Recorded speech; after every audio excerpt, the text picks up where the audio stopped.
You know the vibes. Welcome back to another episode of the Hoop Genius podcast brought to you by NBA 2K25. It's myself, Mooncey, alongside me as always, the OG, Mr. BJ Armstrong.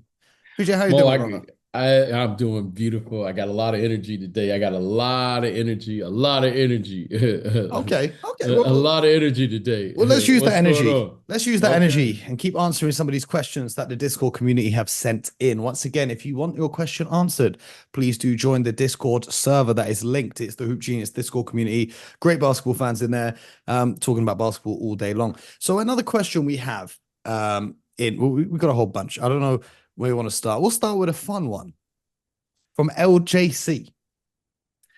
Who are your top five best slash favorite post scorers in NBA history? So we'll separate that Sla- into best, s- best as its own category, and then favorite, just in case there's any other names you want to throw in. Slash. Who are my favorite No. slash? Post Like, scorers, post scorers. He said best oh, slash favorite. So let's do the best post scorers in oh, NBA post. history. We'll go Okay, look top five. So we'll start. Well, I think we have to start at one because I'm taking Akeem Olajuwon over anyone. Actually, that's a lie. That's Well, also a lie because Shaquille no, O'Neal and Kareem Abdul-Jabbar are also. Kareem's got the unstoppable move, and Shaq can back down anyone, dunk them into oblivion. But talk to me, BJ. What's your top five? my favorite of all time is the late great Moses Malone. He was my favorite. The chairman of the boards. Yeah, he was just the way he played because he would shoot it because he knew he could go get He's it. rebounding to himself. Yeah. Stat padding. Stat padding. Well, I don't think he was stat padding, but he just had a feel, and he just had a feel for it. So he was my favorite. Now here who is my Top five. top five. Okay. Kareem just had one shot that's just was unstoppable. I mean, Kareem Abdul-Jabbar scored 38,000 points. You know, the second most points of all time now, right behind, LeBron James with one shot, one move. Well, he That's did just more the than just that one. In case you never watched Kareem play and you're listening to this, he didn't only do the skyhook, but it was a major part of his repertoire. it was, and he had a counter to any way you tried to defend that. Mm-hmm. He had a drop step, he had the fake, he had the spin, but the sky hook was just an unstoppable move. Okay. Clearly, if you can average 50 points and 25 rebounds during a year, you're doing something. That's Wilt Chamberlain. So you're talking about Wilt. But we talk about just post scoring, not transition, not anything else. Just on I'm the post. talking Just post. you're No throwing the ball one down could. to them Yeah, on the post. I'm going to Wilt, and he led the league 1 year in assists. Okay. Okay, I'm gonna say that again. Now I know No. everyone At wants this to. point, I assume that Wilt Chamberlain has led the league in everything humanly possible because his Yeah, numbers are just ridiculous. that's just what I'm I saying. just Like assume he led the league in everything at one now, point. and imagine what he would have scored in this generation with the way the game is played. He did this. He averaged 50 in that generation. Okay. Too many distractions in this generation. Hey, There's way too many distractions. I see my brother Will, Zion. I see no, my man. brother Ant Edwards. I see my brother Will, John Morant. Will is well documented. Hey, some of them have extraordinary talent. He had extraordinary talent. Yeah, that's crazy. That's crazy. That's Okay. crazy. Well documented. Okay. Three. You got a dream. Dreams movement, the way he played from the post was just phenomenal. Like just he's an unstoppable force. Four, you got to have a Diesel. Now, it's one thing about Diesel that I would like to say. Shaquille Because O'Neal, for anyone who doesn't know. yes, yeah. And the And dream is Hakeem Olajuwon, if you didn't know. yes. And the one thing I would like to say about Shaq is Shaq had way more skill than people gave him credit. Mm-hmm. But what I loved about Shaq was he didn't bring it out until you forced him to do it. Like he would just post up, post you deep, repost, and dunk on you. But if you took that away, he would every now and then he would show you something. A little face up. little Yeah, jab step, get the defender lean in. yeah. He would show it to you in a way that just because he was just but he was a load down there. The other player, Number it's five. so bad. Number five. The other There's a name that player. I think has to be in the top five, but go ahead. Who's that? Who you See, got? I'm thinking of Kevin McHale. That Kevin little up McHale and was under. incredible. Kevin McHale was incredible.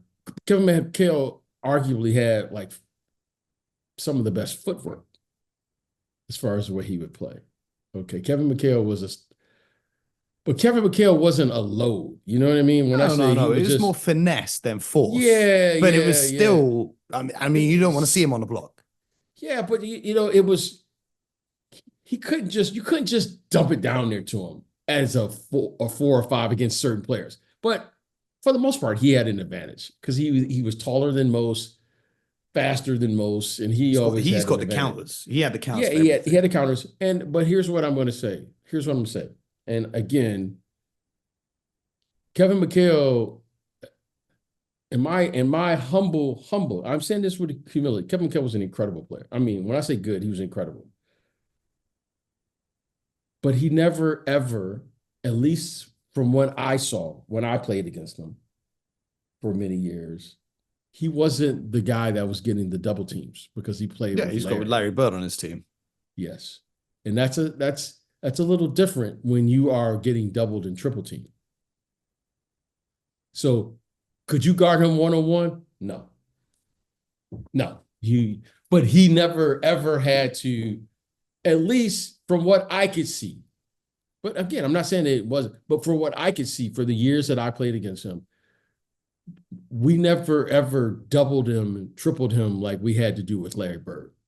But you knew he was a handful playing one-on-one, and he was an incredible player. I mean, he wasn't good. He was an incredible player.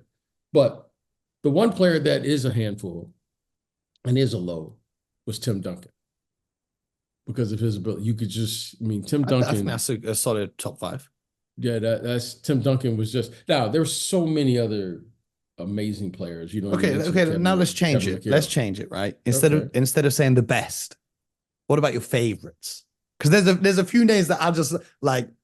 Al Jefferson is not going to be in the conversation of the best post-up scorers ever, but I loved watching Al Jefferson get the ball on the block.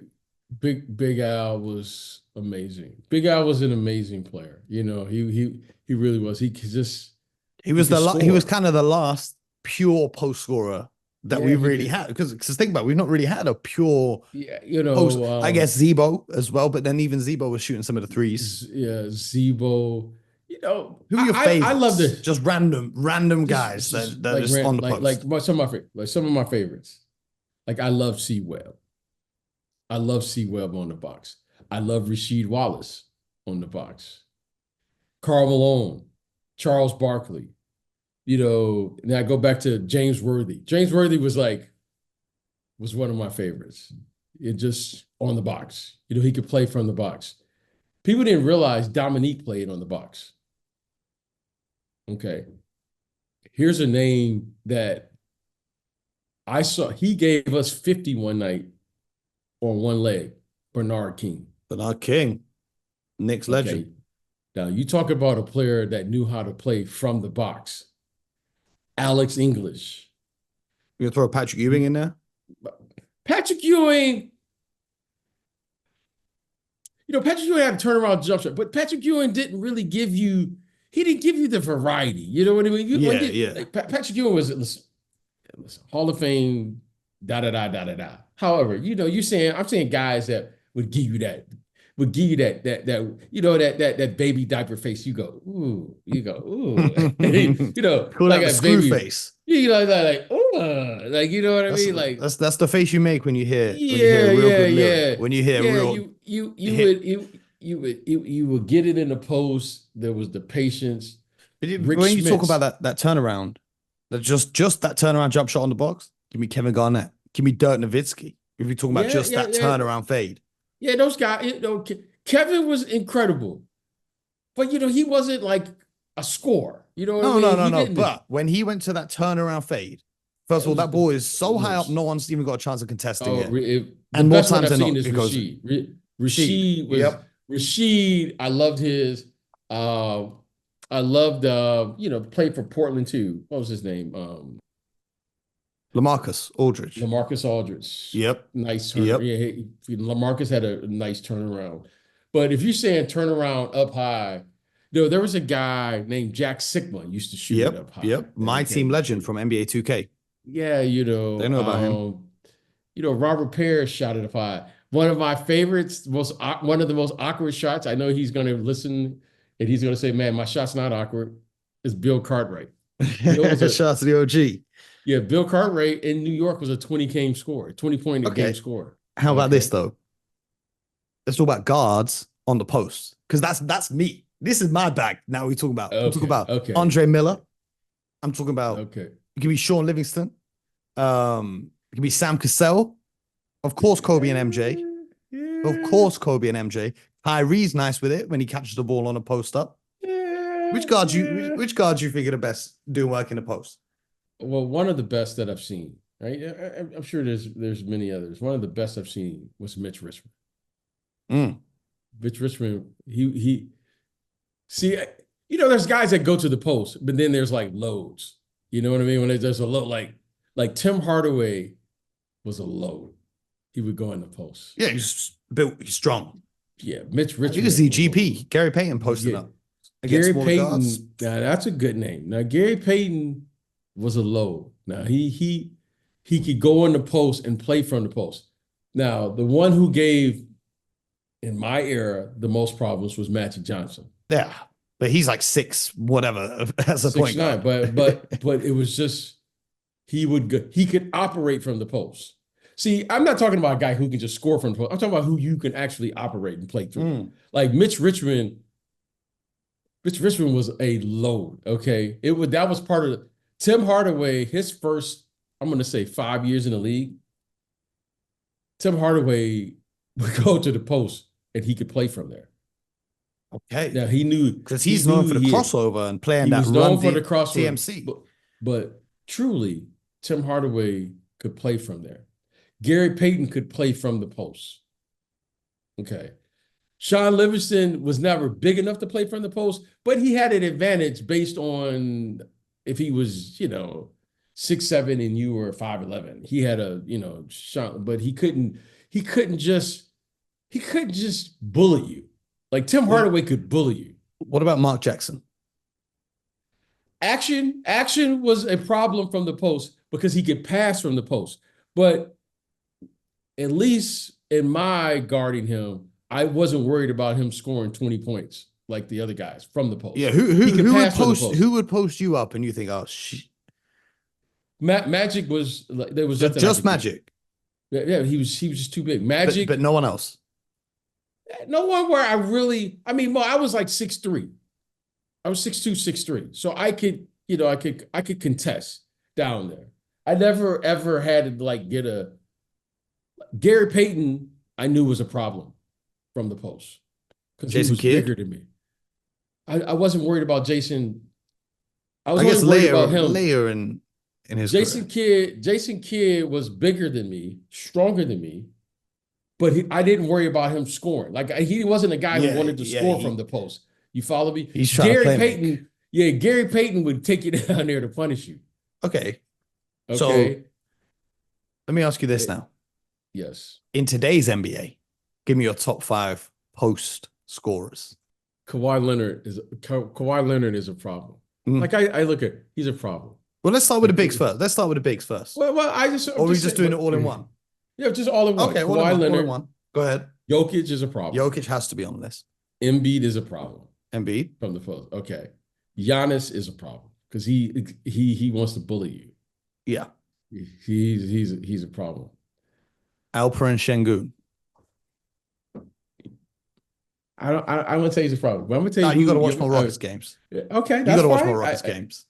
That's fine. And the reason he's not a problem is because he can't really shoot over the top of me. Like he's got moves, but he can't just turn around and shoot on me. Like I want a guy. He touches the ball, he's open. That's a problem. Like it's It's hard when you're defending someone when you know they're open once they get the ball. If you got to do a move, I still got a chance. Okay. Sengun he's a tough guard, but he's got to do something. Yeah. He can't just but go he's highly fully skilled. We talk about skills in the post. I don't know if many players have the same repertoire. Yeah. Now, I'm going to tell you someone who I think is a problem. But I can't believe I'm saying it, but I think he's a problem. Is Jalen Brunson. Jalen Brunson. Yes. Now, at first I was like, he's too small to be like a problem. But he plays the game with a level of patience that I think you get nervous when he catches the ball. Because he's not catching the ball to pass it. You follow me? You follow what I'm saying? Like, he catches the ball and you're like, okay, he's just like I'm playing against Mark Jackson, for instance. Mark is catching it to pass it. Jason Kidd is catching it to pass it. Brunson trying to score that thing. Brunson is trying to. No, he's not trying. He's scoring that thing. Do you know who I like seeing on the post? Who's that? Jrue Holiday. When you put any guard that's weak on him and you let him get to that post, goodbye. Yeah, he's too strong for them. I like him in the post, but he doesn't have Jalen Brunson's mentality from the post. Jalen Brunson trying to get you. He'll hit you for 50 if you let him. This is what makes me. But you say that you can't say Sengun because he doesn't have the advantage when he catches the ball and it's a shot. Jalen Brunson's smaller than most people that guard him. Sengun again. What I've seen. No, this is more of a question of why is Jalen Brunson an exception to that policy rather than anything to do with Sengun. Because Jalen Brunson has done it against bigger players. I don't know how he's doing this. He shoots over the top of people. I don't know how that spin. He has that spin when he gets a foot in the paint and he has that spin. It's crazy. I don't know what I do know this because I asked every guard. I go, how's he getting open? Well, he does have an advantage. He's left-handed. So playing left-handed is an advantage. Okay, because most of the guys are right-handed, so you're used to defending, and then he comes in with the left hand. So you have to, the way you defend him. The one thing they all say is he plays up under you, kind of like Mitch Richmond and Tim Hardaway. He plays up under you. So now you have to stay in a position. You have to squat down to get him because he's such a load. And then he bumps you off, and then he plays. So Jalen Brunson from the post, he's low. Julius Randle from the post. Do you want to see the stats from the playoffs last season? Most points scored from post-ups, according to NBA.com tracking data, which is not the most reliable. I have to put that disclaimer in there. Let me hear it. Embiid, 7.7 points a game. Bam Adebayo, 6.6. Nikola Jokic, 6.4. JV, Jonas Valanciunas, 5.8. And Bobby Portis with 5.5 a game. Then you've got Pascal Siakam, who has that lethal spin move. LeBron James, as he's matured in his career, his post-game has improved. He went to learn that from Akeem Olajuwon. Karl-Anthony Towns, Ivica Zubac, Anthony Davis. Kristaps Porzingis in that finals game, where anytime there was a smaller defender on him, he just went to the high post and turned around a shot jumper over them, was insane. Paolo Banchero, Jason Tatum, Brook Lopez, Jalen Brunson's up there on the list as well. If we take that and go back to the regular season, though, and we look at it across that, Jokic is the leader, then Embiid, then Anthony Davis, then Porzingis, and then Bam Adebayo rounds out the top five. Alperen Şengün is sixth, then Julius Randle, Giannis, Jaren Jackson Jr., Pascal Siakam, Bobby Portis once again, but he has the advantage. He's playing against mostly bench units. Wembanyama, 2.9 points a game out of post, which is the same as Karl-Anthony Towns and Pascal Siakam, just ahead of Vucevic, Tatum, DeRozan, LeBron, Zion, so on and so forth. And of course, we can't talk about the post without Domantas Sabonis, because so much of that stuff operates off the elbow when he catches the ball there, even if he's not always a good scorer. Yeah, Sabonis, you know who I and Doncic we forgot to mention, of course. Yeah. Luka is, but Luka doesn't really. He doesn't go to it, but I wish he would go to it more. Yeah. Okay, so one of my favorites from this generation is Valanciunas. Now, the big fella. Yep. Because I love the way he wiggles down there. He wiggles. He wiggles down there in the post. he wants to hit you. And he wants to bang bodies. He wants to hit you with a fake. I like that. Okay, I like that, and I like the way he plays. So he's like my favorite. He's like my favorite of this generation. Now, it's one player that I wish would listen to this podcast today, and his name is Zion. Because Zion, I'll let him know. Zion, if he were in our generation, if he were, somehow, whatever, I was able, I don't know him, but he is a more athletic version of Charles Barkley, and he's left-handed. He should be a major problem from the post, and then extend your game. And it would be so intensive on his joints that he's Mo, when I saw him live for the very first time, as you know, Mo, and I talk about it, I love to scout. You know what was the most impressive thing about him? Go on. Is his second jump. Yeah. I've never seen a player with a second jump that's better than his first jump. It's like springs. Mo, I've never seen a player, his reaction to his second jump, if he's jumping 40 on the first jump, he's jumping 45 on the second jump. Why he's not playing from the post is beyond me. Now Jonas Valanciunas isn't on the Pelicans anymore. I don't care. I'm looking at who's the center on the rotation. Post. What are they saying? Yves Missy, Daniel Tice. I think Zion's going to get more looks from the post, because before when they were playing with JV, he weren't getting those looks. But now he should have more space to operate from there. Yeah, I don't know what the problem is, but I'm putting him on the post. Like he's one of those guys I'm looking at going, you know what? I'm going to write your scouting report for you. We are going to the post, and you are going to double. And he's got the speed as well as the strength. So if he catches it and he goes for a quick spin off the post, he's got that, and he can rise up and dunk it. But he's also got the strength to be able to back guys down, get them thrown off balance, and then go to whatever move he wants. And he's left-handed. Yeah, he's just such a awkward player, and he's a very underrated passer as well.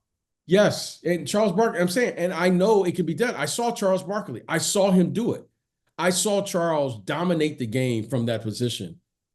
And he's a bigger version of that, a bigger, more athletic version than that.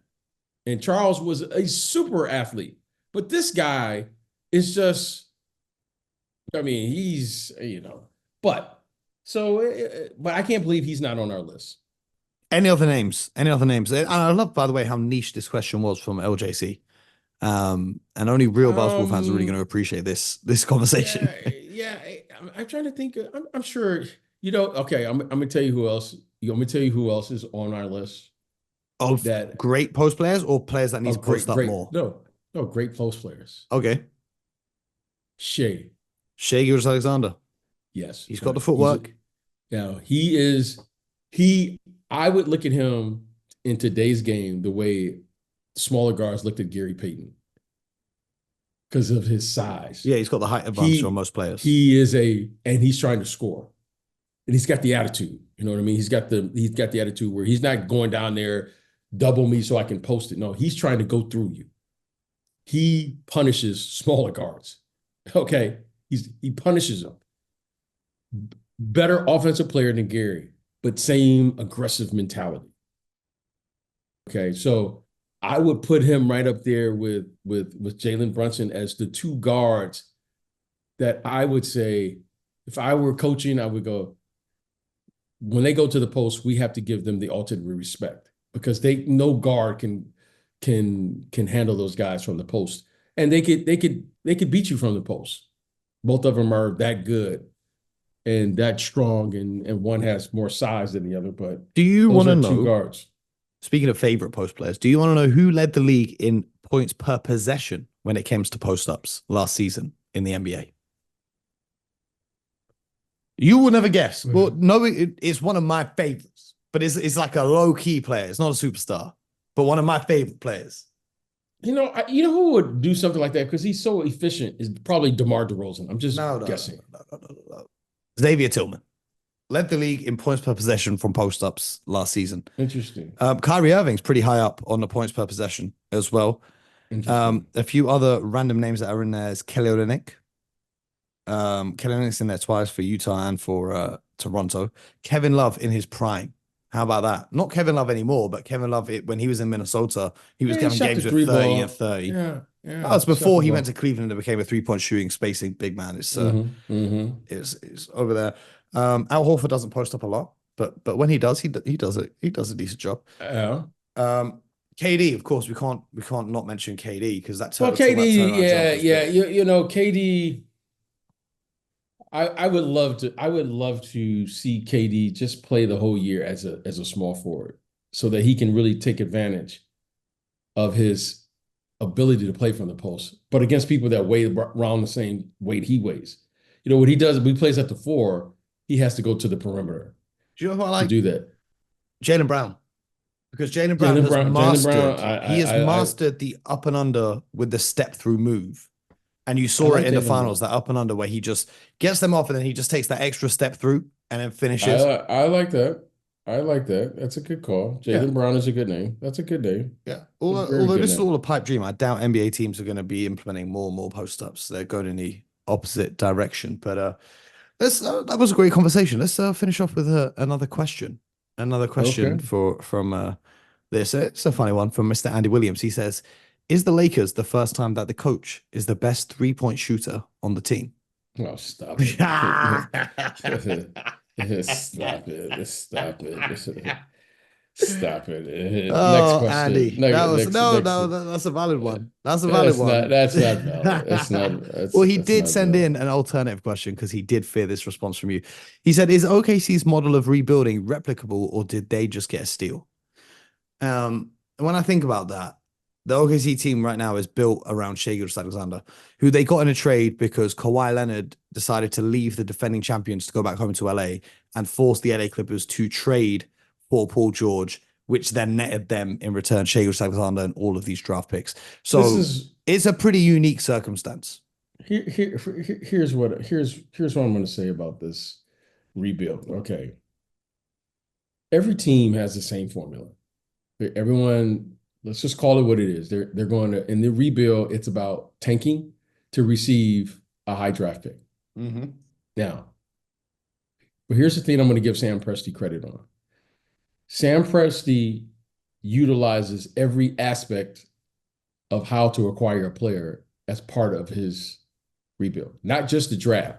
Most of us just focus on the draft, trust the process, for instance. But a true rebuild should focus on the draft. That's one aspect of it. Trades, that's another aspect of it. Free agency is another aspect. And then the most important aspect of this, which one of those players is going to develop and actually become the player and take that word potential off their name? Now, that's what I got to give the OKC Thunder credit on. So let's go through that again. The draft, trades, free agency, and developing from within. Now, when one of those players evolves, don't forget, they acquired Shai Alexander in a trade. But Shai Alexander developed once he got there. Okay. So you don't really know how you're going to get that player, but when you see him, you got to identify him and you got to get him. So we want to focus in on all of the draft picks and all of those things. He just traded away one of his lottery picks, which was Josh Giddey.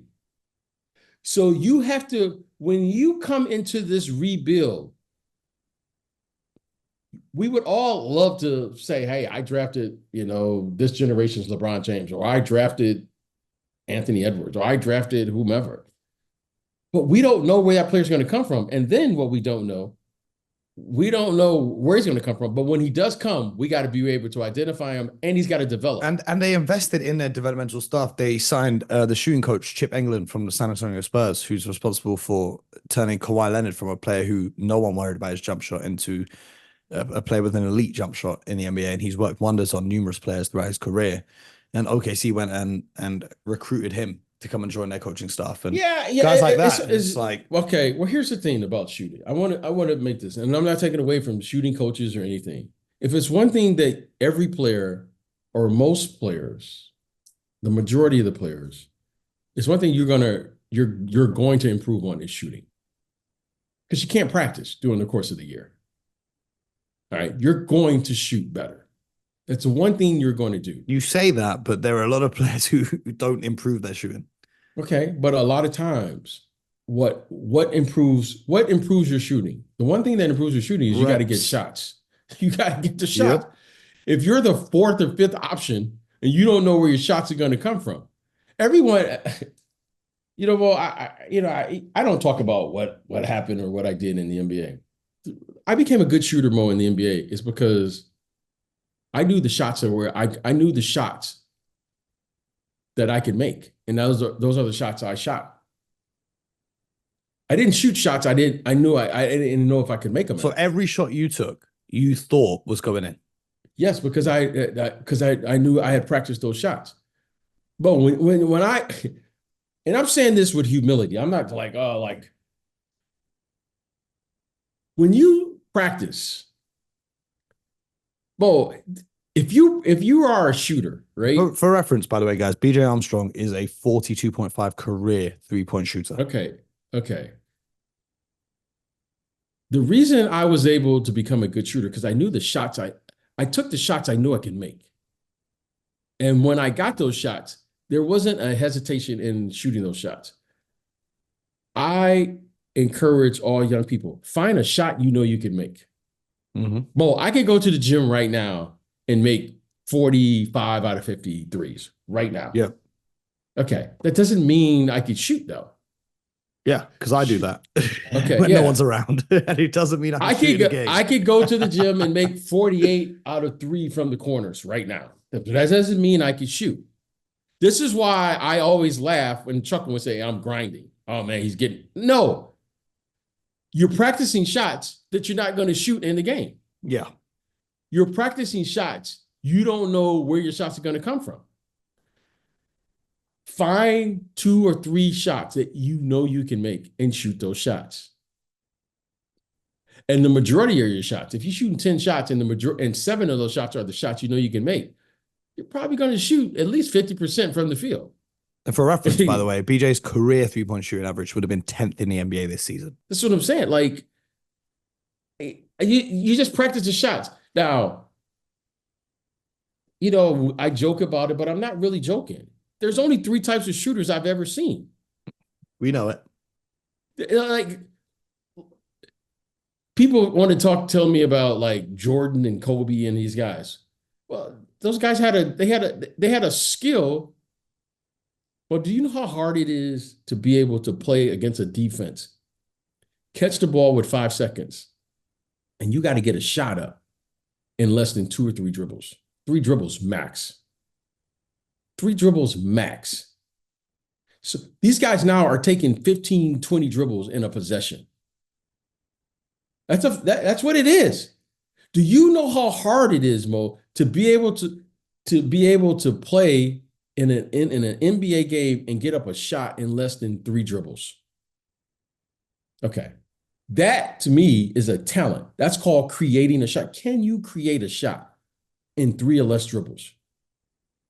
That means your footwork has to be excellent. That means you have to understand angles. That means you have to understand read defenses, counter to that move, counter to that defense, and you're playing against 2 or more people every single time. That to me is what makes me say, wow. When the guy comes down, he's dribbling, Mo, 25, 30 times on one possession. Field goals made this season with just 2 dribbles. Tyrese Maxey led the league. LeBron James, Bam Adebayo, Karl-Anthony Towns, and Chris Middleton. And then Nikola Jokic, Jalen Suggs, Anthony Davis, Austin Reeves, Pascal Siakam.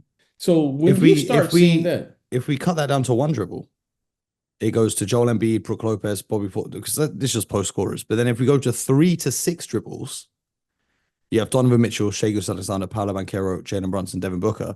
And then when players took 7 or more dribbles per possession, do you know who led the league? It was Jalen Brunson, followed by Shai, Luka, Donovan Mitchell, and Anthony Edwards. So that's what I look for. So all young players, shoot your shot. That's a metaphor for life. Yeah. Trust me. Shoot your shot. Whatever your shot is. See, I don't know about scoring threes in the NBA, if I get to the elbows right now, I'm 57. If I get to the elbows in the gym, Mo, I'm making that shot. Mm. Like that. That's what I call, that's my sweet spot. That's Mhm. home. When every team I ever played for, I encourage every guard, learn how to shoot that shot. Dribble, pull up at the elbow. Hey, Off that screen stop roll. and pop. Hey, stop Amen. and pop. Okay. Second shot, runner or floater, your choice. Mm-hmm. If you a guard and you can't shoot at the elbow and you don't have a runner or a floater, my question is, okay, what's going on here? These are unacceptable things if you're working with me. Elbow, that is your shot. Everybody, if Mo gets to the elbow, we had a slogan: rebound sucker. That's what you told all the bigs. If you see me get to the elbow, Go get the ball. go get the rebound. I'm shooting that. There's no doubt. Mo, that's an 80% shot for me under duress. That's an 80% shot. I'm getting to the elbow. Y'all call it mid-range. We call it the sweet spot. If you get that ball to that sweet spot, that ball is going up. There is no doubt what's happening if you get that ball there. There is no get it to the elbow and throw it out to the three. You get it to the elbow, the other four guys figure out what you're doing. Rebound. Okay? Next on the guard list, you got to have a floater or a runner. And then you figure out whether you got a corner three, top of the key three, fade away, whatever it is you're working with. But these are areas that you have to have in your repertoire. That just like, okay, let's just make that shot right there. Mo, let's just make, like Jalen Brunson. Is there any doubt what he's doing once he gets to the elbow? No, you know. Once he gets in that lane, floater, runner, but he's patient. He bumps you off. I mean, he does it, and you're like, God, he makes it look so simple. But that's how we all played. But I know his dad, Rick Brunson.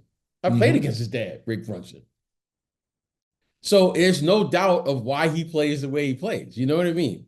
These are like things that are like, oh, but now we're getting into new school, old school. No, it's just what it is. It is what it is. It is what it is. So. And that's that. That's another episode of the Hoop Genius podcast. A real episode for the basketball aficionados. Oh, man. The real lovers of the game. I hope you guys appreciate this one. Appreciate it every time, BJ. And if you guys are listening, make sure you subscribe to the show, YouTube, Spotify, Apple. Join the Discord where you can have your questions answered. And until next time, get buckets.